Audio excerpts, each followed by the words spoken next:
214. Slavery. Chalcedon Position Paper number 103, November 1988. Slavery has been common to all of history and to all continents and peoples. Ownership of other people and power over them has been sought by individuals and by states. In the 20th century, most countries, in fact virtually all, have banned by law the private ownership of slaves. But state ownership is increasing, not only in the forms of slave labour camps and the use of prisoners, but also in the increasing statist powers over all the citizenry.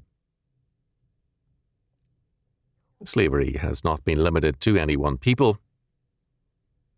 In the age of exploration and the Renaissance, trade in black slaves became common, but in other areas, Asiatics, Europeans, and others provided the slave labour. Although Europe in the modern era has tended to see its imperial history more readily, the truth is that Europeans have, over the centuries, been perhaps the major source of slaves. The very word slave comes from the name of a European people, the Slavs. Before the Mongols, and especially with the Mongols, the Slavs were treated as a slave people to be harvested regularly. Other Europeans were also enslaved and were common in the slave markets of Greece and Rome. After the fall of Rome, Jewish merchants moved into northern Europe as traders. They exchanged goods with the barbarian tribes for furs and other valuables. Chieftains often sold some of their people in trade. Jewish law required some elementary compliance on the part of slaves with Judaism. In terms of scripture, those who converted to Judaism became free Jews. This, in time, meant that most European Jews were of European stock, even as Eastern European Jews were of Asiatic origin. As Irving A. Egas in Urban Civilization in Pre-Crusade Europe, 1965, pointed out, a slave could also gain freedom by converting to Christianity according to the laws of European countries.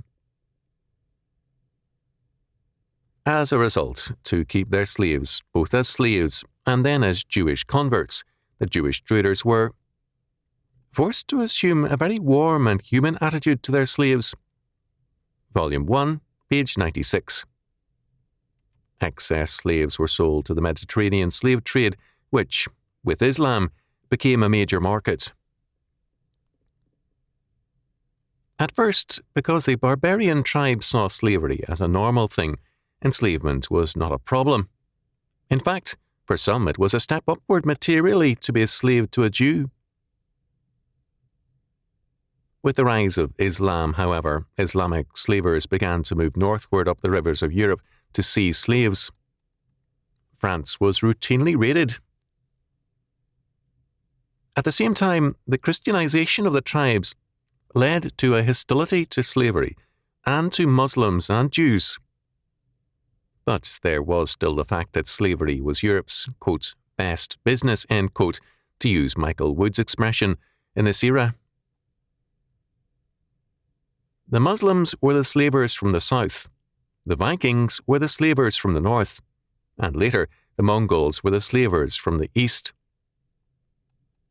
The Vikings loved especially to raid on Christian holy days and take various peoples, especially the British, and most of all the Irish, as slaves.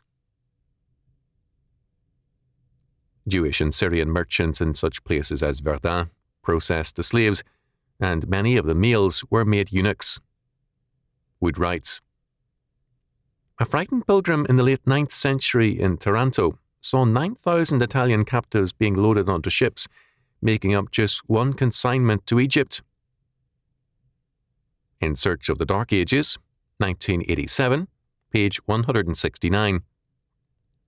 Slave trading was very big business indeed. The result was a resentment towards Jews and Muslims.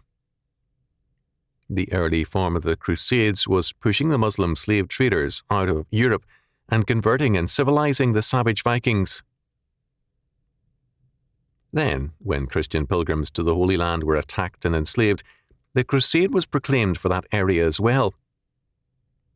At the same time, the European Christian attitude towards the Jew changed, and the hostility was directed against all, not just the slave traders.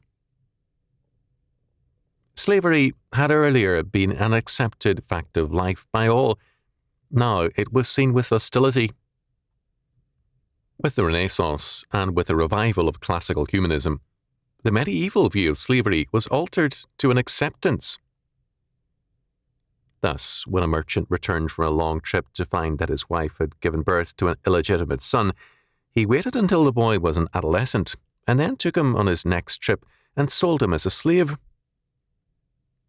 Lucien Febvre, Life in Renaissance France, 1977, page 17.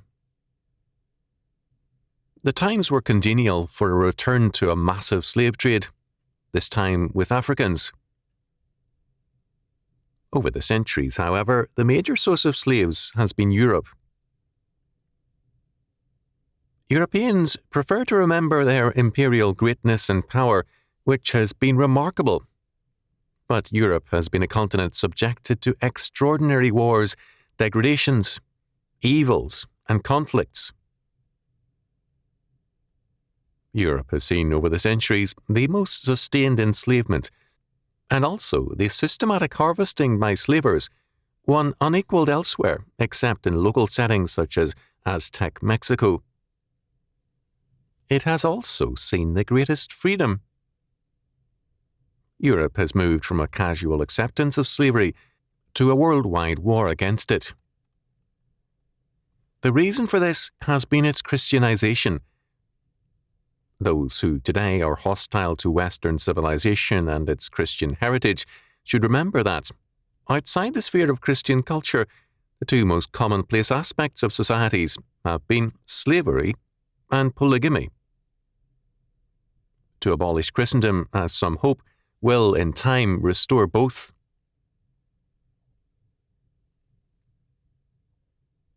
Our Lord tells us that slavery begins within man. The basic slavery is to sin.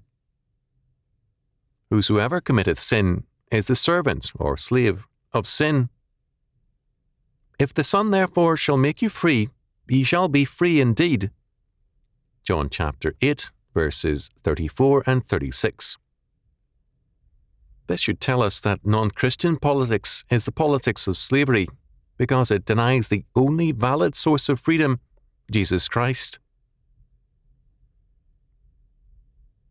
The world today is moving rapidly into slavery. We cannot be indifferent to the politics of slavery because it is committed to anti-Christianity. Its victory will mean the enslavement of our children and of their children. But are not the churches full of people? Are not millions in the United States professing believers? The answer to that was well stated by David E. Rocket in his monthly newsletter, The Faithful Steward, July 1988. The lack of holy distinctiveness neuters the potency of the Church's voice and its effectiveness in the world. We are not taken seriously by our pagan, secular countrymen because, to their eyes, we are not different from them. We are Christ's kingdom, his dominion men in this world. If we are only slaves, or at best bystanders in our day, we have failed him.